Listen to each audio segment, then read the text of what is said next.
Assalamualaikum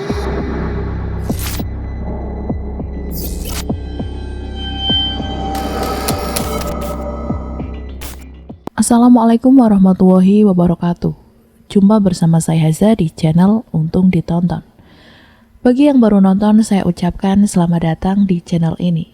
Semoga kita semua diberikan kesehatan dan dimudahkan dalam segala urusan. Amin. Nah, kali ini saya akan membacakan suatu cerita yang telah ditulis oleh Mbak Nafila. Yuk, tanpa banyak cakap lagi, langsung saja kita masuk ke ceritanya.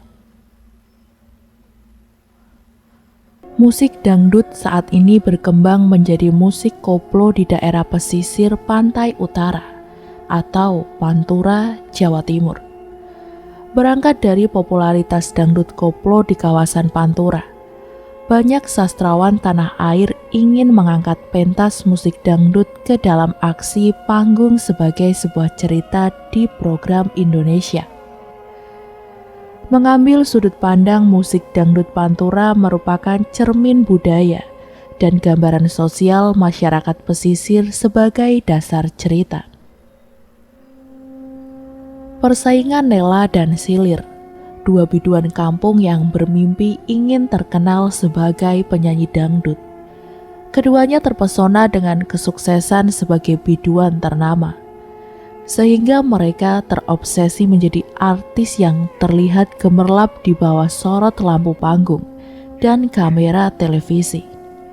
Dengan kemampuan yang dimiliki, Nela dan Silir melakukan berbagai cara untuk mewujudkan mimpinya. Mereka kerap bersaing mengikuti lomba menyanyi dan bersaing dengan para kontestan lain demi memperebutkan kesempatan untuk menjadi terkenal. Pada satu titik, Nela dan Silir mendapat tawaran menjadi artis terkenal. Mereka pun terbuai dengan bujuk rayu yang menggoda saat ditawari menjadi artis dalam kampanye pilkada atau pemilihan kepala daerah di Pantura. Penyanyi dangdut Pantura di panggung politik adalah daya pikat untuk mendatangkan massa. Tentu saja, massa yang berkumpul lebih menyukai hiburan para penyanyi dangdut dibanding dengan isi pidato juru kampanye atau para politisi yang membosankan. Sebagaimana tercermin dalam banyak lagu dangdut Pantura, penderitaan dan kesedihan disampaikan dengan keriangan dan goyangan. Politik boleh semakin menjengkelkan, hidup boleh semakin sulit, tapi kita mesti tetap bergoyang. Hidup barangkali memang menjadi semakin asyik jika dirayakan dengan cara asyik seperti bergoyang. Namun semenjak adanya COVID-19, keadaan semuanya berubah. Pandemi COVID-19 memberi dampak amat besar pada sektor ekonomi dan sosial di dunia, termasuk Indonesia. Pengamat kebijakan publik dan pelaku bisnis, terutama bagi penyanyi dangdut yang ikut terkena imbas dari meluasnya wabah virus corona baru atau COVID-19 di Indonesia. Hal itu pun berimbas ke Nela. Sejumlah jadwal manggung di beberapa acara harus mengalami penundaan. Namun begitu, Nela tetap tak merasa frustasi. Ia percaya bahwa imbauan pemerintah agar masyarakat mengisolasi diri dari pandemi virus corona adalah cara terbaik. Tidak ada yang tahu kapan pandemi COVID-19 berakhir. Merebaknya virus tersebut sangat memukul dan berdampak kepada siapapun, serta melumpuhkan aktivitas ekonomi kehidupan di semua lini bidang. Tak banyak yang bisa bertahan lama di tengah pergolakan dan persaingan ekonomi yang kian hari semakin keras. Tak terkecuali para seniman dan pelaku musik orkes Melayu dangdut. Tak bisa dipungkiri bahwa dangdut memang menjadi bagian hidup banyak masyarakat. Ia menjadi sarana eskapsi yang paling manjur. Namun, di masa pandemi seperti sekarang ini, bisnis orkes dangdut benar-benar tumbang. Orkes-orkes sepi atau bahkan tanggapan dan konser nampak langka digelar utamanya dari para seniman lokal. Meraih sebuah kesuksesan bukanlah hal yang mudah. Butuh perjuangan dan kerja keras untuk bisa mencapai itu semua. Seperti yang dilakukan oleh penyanyi dangdut asal kampung ini. Nela muncul lantaran memiliki ciri khas tersendiri. Ia kerap kali menyelipkan lirik berbahasa Jawa saat manggung. Disitulah salah satu kelebihan Nela dalam membangun keintiman dengan para penggemarnya. Nela terlahir dari keluarga sederhana, bahkan bisa dikatakan kurang mampu. Karena kondisi ekonomi yang tidak bagus ini, keluarga Nela sempat mengalami susah makan. Bahkan Nela sempat mengalami makan 1 bungkus nasi goreng untuk berempat atau berenam. Tak jarang juga ia bersama keluarga hanya mampu melahap nasi yang ditaburi garam. Bakat bernyanyi Nela sudah terlihat sejak ia masih belia. Ia pun mulai karirnya sebagai seorang penyanyi sejak masih duduk di bangku sekolah dasar. Sebelum bernyanyi dari panggung ke panggung, pemilik nama lengkap Nela Ayumi itu pernah menjajakan suaranya di lampu merah. Dulu Nela tinggal di daerah yang banyak pengamennya. Nela lihat di lampu merah mereka biasa nyanyi, ngamen bawa gitar. Pas mereka nyanyi, Nela lihat mereka dikasih uang dan Nela tertarik. Awalnya cuma nyanyi sambil tepuk tangan, Nela terus ketagihan. Penghasilan Nela dari ngamen saat itu sekitar 4.000 sampai 25.000. Uang hasil ngamen tersebut Nela gunakan untuk tambahan uang jajan saat sekolah. Dan sebagian diberikan kepada orang tua untuk memenuhi kebutuhan sehari-hari. Nela sempat dimarahi oleh orang tuanya ketika ia menjadi pengamen. Tapi niat Nela mengumpulkan uang dari jalanan tidak bisa dibendung oleh keluarga. Tak hanya panas dan hujan saja yang Nela rasakan ketika mengamen dulu. Perempuan yang masih duduk di bangku sekolah ini juga pernah ditangkap oleh Satpol PP ketika ia sedang mengamen bersama adik-adiknya. Sejak kejadian itu, Nela trauma. Dia tidak pernah mau lagi mengamen di jalanan. Selepas SMA, Nela mencari nafkah sebagai penyanyi panggung ke panggung. Penghasilan orang tuanya sebagai buruh tani di pelosok tak memungkinkan untuk meraih cita-citanya. Ia pupuskan harapannya menjadi seorang dokter. Terpaksa, Nela menyimpan rapat ijazah SMA-nya. Kehidupan di panggung hiburan kampung tak seindah cerita jatuh cinta di drama Korea. Honornya sekali manggung selalu habis untuk urusan perut. Bahkan terkadang sebatas ucapan terima kasih dari pemilik hajat. Sementara kebutuhan belanja, bedak, lipstik, dan pakaian tak pernah bisa ditunda. Nela berpikir, menerima lamaran Jumino, si penabuh gendang itu akan menyelesaikan masalah ekonomi yang selalu mengimpitnya. Orang tuanya pun menyetujui Nela menikah muda. Namun kenyataannya jauh panggang dari api. Jumino tak bisa mengimbangi gaya hidup Nela yang selalu berfoya-foya. Lantaran gaya hidup Nela sudah terpengaruhi oleh teman panggungnya yang serba gemerlap. Perhiasan di tangan kanan kiri, baju yang mahal, serta sepatu hak tinggi yang harganya bisa untuk makan 1 bulan. Alhasil pengantin baru itu pun pulang ke kampung asalnya Jumino, sebuah desa di pelosok dikenal dengan aura mistis yang kuat. Di desa tepi pantai itu, orang-orang dari penjuru kota berdatangan untuk mencari pesugihan. Pasangan Nela dan Jumino pun tak mau ketinggalan. Mereka berdua mendatangi seorang dukun yang berkedok kiai. Dengan pakaian serba putih serta sorban yang terlilit di kepalanya.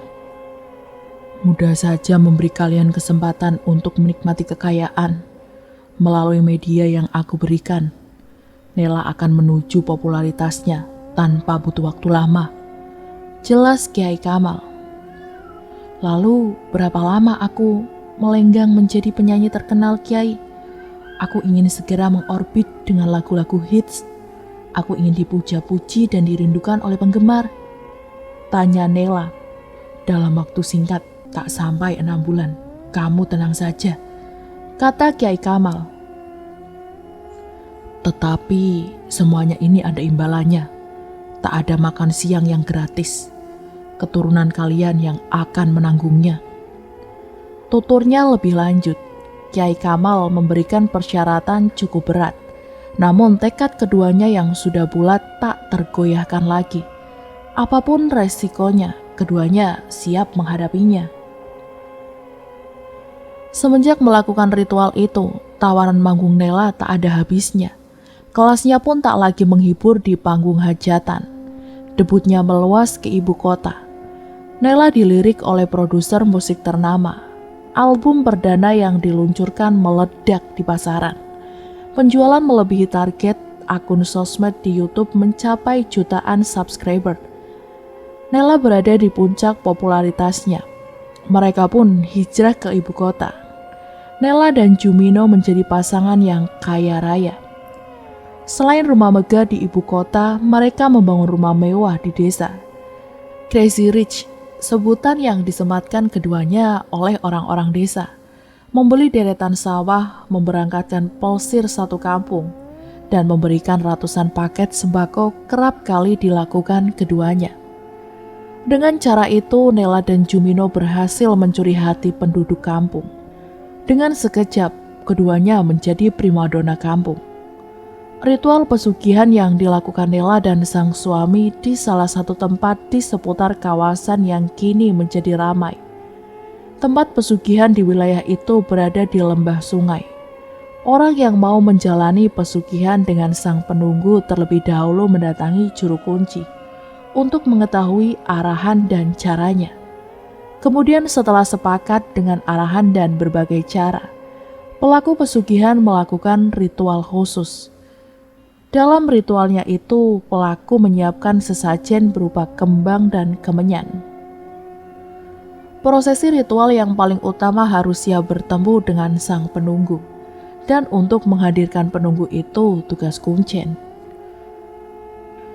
Adapun prosesinya, layaknya ritual pesugihan pada umumnya.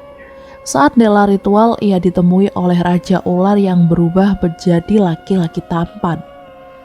Hampir 3 jam ia melakukan ritual di atas batu besar. Nela harus melakukan ritual itu di setiap malam Jumat dan harus menyiapkan kamar khusus. Nela dan sang suami sebagai pelaku pesugihan harus memenuhi persyaratan bahwa pelaku pesugihan tidak boleh melupakan ritualnya dan setiap ritual itu dilakukan. Keduanya harus menyiapkan sesaji plus ayam cemani 2 ekor. Cukup mudah bagi keduanya untuk melakukan ritual pesugihan itu. Kekayaan sering jadi incaran banyak orang.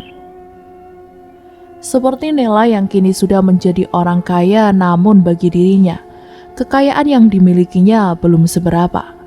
Naas, keinginannya untuk menjadi semakin kaya semakin dipupuk oleh keadaan orang-orang sekitar tempat tinggalnya, yang mayoritas punya kemampuan ekonomi di atas rata-rata.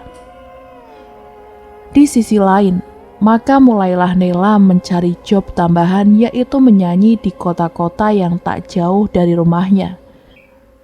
Biasanya Nela mulai menyanyi dari malam hingga menjelang subuh. Sebagaimana hajatan kebanyakan, Nela juga mengambil job menyanyi di kafe-kafe. Walaupun bayaran tak seberapa, tapi ambisi untuk menjadi kaya raya mengalahkannya. Tak apa, aku kerja pagi siang malam. Yang penting uangku banyak dan bisa menyaingi tetangga. Dan sebagaimana kafe remang-remang pada umumnya, orang-orang yang datang ke sana seringkali merupakan lelaki hidung belang, pemabuk, dan yang jelas bukan lelaki baik-baik. Di mata para lelaki itu, Nela tampak seperti bidadari. Meskipun suaranya terbilang biasa saja, tapi ia mempunyai ciri khas sendiri dan keanggunannya di atas panggung ketika menyanyi berhasil menyihir mata para lelaki itu. Jadilah Nela digandrungi oleh banyak pengunjung kafe. Menanggapinya, Nela tentu tak mau menyia-nyiakan kesempatan. Selepas menyanyi di kafe, ia seringkali menerima ajakan para lelaki untuk pergi bersama mereka. Seringkali menginap di sebuah hotel melupakan syarat pesugihan, dan tentunya tak peduli dengan suaminya yang menunggu di rumah. Namun tak hanya menemaninya, Nela telah berhasil mengeruk kekayaan dari situ. Dari tamasyanya dengan para lelaki, Nela seringkali diberikan bermacam-macam hadiah. Mayoritas hadiah itu merupakan barang-barang mahal yang belum pernah ia beli. Jadilah Nela wanita mentereng yang hidup mewah karena pesugihan dan karena memanfaatkan banyak lelaki yang menyukainya. Anehnya, akibat pandangan yang seperti tersihir oleh Nela itu, para lelaki selalu menuruti apapun mau Nela. Berkali-kali, meskipun mereka tahu Nela gemar berganti lelaki, lelaki-lelaki itu selalu menuruti semua permintaan Nela. Sontak dari situ, kehidupan Nela bertambah berkelimang kemewahan. Tak tanggung-tanggung, tak hanya kemewahan, ia juga menyandang popularitas di kalangan para pengunjung kafe yang mayoritas ialah orang-orang kaya. Dari situ Nela bisa mendapat apapun yang ia mau. Belum lagi job manggungnya di luar kota yang sekali manggung bisa mendapatkan uang puluhan juta. Si Jumino sendiri tak mempermasalahkan Nela selalu pulang malam, karena Jumino sendiri taunya hanya istriku nyanyi di kafe dan tutupnya terkadang sampai pagi. Jumino sama sekali tak tahu kalau Nela pasang susuk untuk memikat, dan bagi Jumino, yang penting setiap malam Jumat tak pernah merupakan ritual pesugihannya. Suatu malam sepulang dari menyanyi di kafe, Nela menaiki mobil dengan seorang lelaki menuju sebuah hotel mewah. Mengapa hotel mewah? Yaitu karena lelaki itu dikenal sebagai salah satu pengusaha sukses di daerah tersebut. Di perjalanan, mereka saling mengobrol dan merencanakan apa yang akan mereka lakukan setelah sampai di hotel. Lelaki itu sangat akrab dengan Nela layaknya suami. Menanggapinya, Nela tak melakukan apapun selain menerimanya. Mereka saling berbahagia dan tak sabar lagi untuk segera bersenang-senang berdua. Namun, tak disangka, ketika mereka sedang bergurau satu sama lain, dari arah berlawanan muncul ambulans yang melaju dengan kencangnya. Mobil itu melaju amat cepat, lagi menghidupkan sirenenya. Kaget bukan kepalang dengan laju mobil kencang dan sirene yang berbunyi. Lelaki itu kewalahan mengemudikan mobilnya. Hasilnya, mobil yang ia naiki dengan Nela itu bertabrakan dengan ambulans dengan amat kencang. Saking kencangnya, si lelaki dan Nela langsung meninggal di tempat. Mereka telah dijemput Yang Maha Kuasa sebelum sempat bersenang-senang dan bermaksiat di hotel berdua. Tubuh mereka pun penuh dengan darah. Di suatu malam setelah sebelumnya menyanyi di kafe, Nela tiba-tiba bangkit dari tidurnya. Ia bangun dengan keringat di sekujur tubuh, berteriak-teriak minta tolong. Di tidurnya, ia baru saja bermimpi mengalami sebuah kecelakaan maut dengan seorang lelaki yang ia kenal. Akibat mimpi itu, Nela tak mengambil job di kafe. Ia menyadari kesalahannya selama ini yang memakai susuk. Tetapi di balik itu semua, pesugihan yang mereka jalani harus dibayar mahal. Kedua anak pasangan Nela dan Jumino terlahir cacat. Wajahnya datar, hanya ada lubang mata, lubang hidung, dan mulut kecil. Rambutnya tumbuh di sekujur tubuh mirip dengan sosok makhluk gaib yang mereka puja di pelosok pantai kidul. Tak ada yang tahu mengenai kehadiran anak ini. Mereka berdua sengaja tidak menyorotnya ke media. Ketika ditanya perihal jabang bayi pun mereka selalu berkata bahwa belum dikaruniai rezeki. Tetangga kampungnya juga tak berani ikut campur. Mendapatkan sembako dan liburan sudah cukup bagi mereka. Selama menikah, Nela tidak pernah cerita bahwa dia memasang susuk di tubuhnya. Nela takut Jumino akan kecewa dan meninggalkannya begitu tahu dia memasang susuk. Ritual pemasangan susuk tersebut, Nela harus melakukan puasa, tapi yang dilakukan olehnya tidak seperti puasa di bulan Ramadan. Puasa biasanya kita ada puasa sendiri, cuma nggak bisa dijelasin.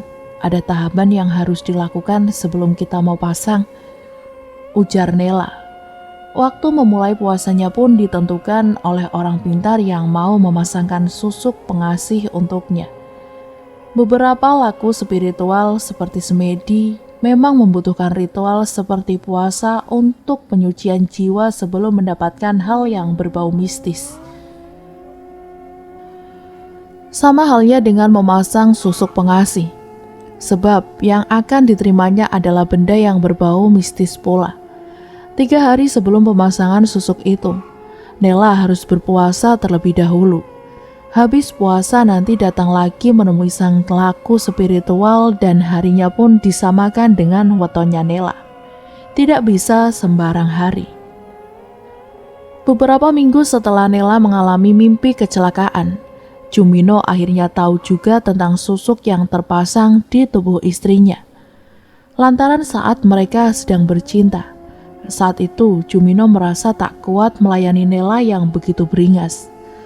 Karena kasihan, Nela akhirnya cerita ke Jumino tentang susuk di tubuhnya. Jumino terkejut, tapi dia tak marah pada istrinya itu.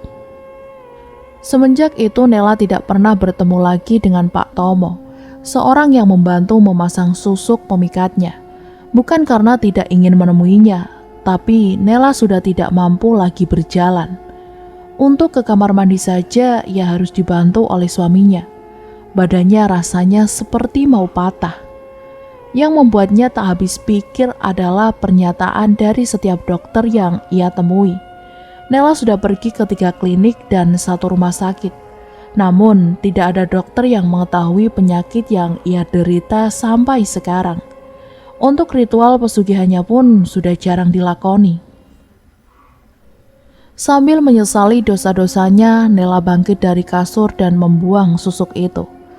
Selain itu, ia juga bertekad untuk tak lagi berprofesi sebagai penyanyi dangdut. Nela lantas menerima keadaannya yang serba terbatas sedemikian rupa akibat kejadian itu. Ia bersyukur masih hidup dan belum benar-benar mengalami kecelakaan yang pernah hadir di mimpinya. Jumino pun akhirnya mengikuti apa yang istrinya itu katakan. Ia meminta bantuan kepada salah satu pemuka agama yang ada di daerah itu untuk memutuskan perjanjiannya dengan bangsa jin. Alhamdulillahnya, setelah beberapa minggu menjalani prosesi pelepasan, sepasang suami istri itu sudah terlepas dari jelatan iblis. Namun, dampak yang harus diterimanya sangat setimpal. Anak yang dilahirkan mereka meninggal secara tiba-tiba dengan tubuh membiru. Setelah 7 hari meninggalnya sang anak, Nela pun menyusulnya. Kini tinggal Jumino. Ia hidup seorang diri dengan keadaan yang sangat terbatas. Tubuhnya yang semakin hari semakin kurus, ditambah lagi ia sudah tak memiliki hunian untuk sekedar berteduh. Mungkin itu semua karma yang harus diterimanya lantaran sudah melangkah ke jalan yang sesat. Dan demikianlah akhir dari cerita ini. Semoga dari cerita ini kita bisa mengambil hikmah dan pelajaran yang baiknya. Sampai berjumpa kembali lagi di cerita misteri terbaru selanjutnya dan tentunya dengan durasi yang lebih panjang lagi dari ini. Dan jangan lupa untuk like, komen, dan subscribe serta nyalakan juga tombol lonceng notifikasinya agar kalian mendapatkan pemberitahuan jika kami mengupload video terbaru yang tentunya dari channel ini. Apabila terdapat salah-salah kata maupun artikulasi yang kurang jelas, saya mohon maaf yang sebanyak-banyaknya. Terima kasih dan wassalamualaikum warahmatullahi wabarakatuh.